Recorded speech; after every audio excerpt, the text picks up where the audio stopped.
सामनातून आणीबाणीचं समर्थन, इंदिरा गांधींना खलनायिका ठरवणारा इमर्जन्सी चित्रपट बॉक्स ऑफिसवर कोसळला. हीच इंदिरा गांधींची ताकद. सामनाच्या रोखठोकमधून कंगना राणावतवर टीका. महापालिका निवडणुकांमध्ये भगवा झेंडा फडकवणार, निवडणूक कधीही लागतील. एकनाथ शिंदेंकडून तयारीला लागण्याच्या सूचना. शिंदेंनी उपमुख्यमंत्रीपद नाकारल्यानंतर सर्व आमदारांनी समजूत काढली. मंत्री गुलाबराव पाटलांनी किस्सा सांगितला. देवेंद्र भाऊंप्रमाणे आपणही मोठं मन दाखवलं पाहिजे असंही सांगितलं. काँग्रेसचे ज्येष्ठ नेते वसंत पुरकेंचा पक्षाला घरचा आहेर. तोंडामध्ये सोन्याचा चमचा घेऊन आलेल्यांना आजही आपण सत्तेमध्ये असल्याचंच वाटतंय.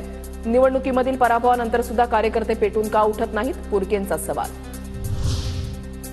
महापालिका निवडणुकांच्या तोंडावर जालन्यामध्ये ठाकरे गटाला धक्का. जिल्हा प्रमुख आसाराम बोराणेंची ठाकरे गटाला सोडचिठ्ठी.